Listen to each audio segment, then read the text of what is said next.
Para esta receta necesitas 1 y 3/4 tazas de harina, 2 cucharaditas de polvo de hornear, 1 cucharadita de sal, 2 cucharadas de manteca, 2 tercios de taza de agua.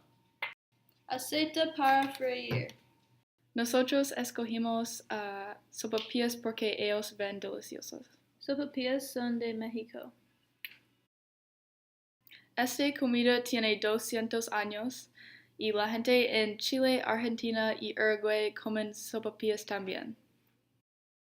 En Chile, unas personas comen sopapillas con salsa de tomate. Sopapillas también pueden ser relleno con queso, carne y frijoles.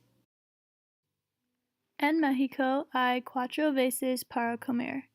Primero es el desayuno. Es típico que el desayuno es café o fruta.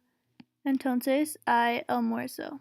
Es típico que las personas comen almuerzo a las 9 hasta 12. La comida de almuerzo es huevos o enchiladas.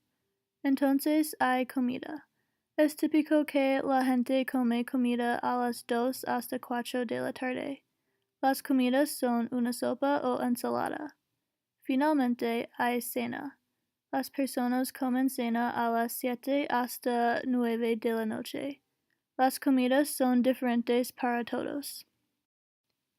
Esta receta es muy fácil para hacer.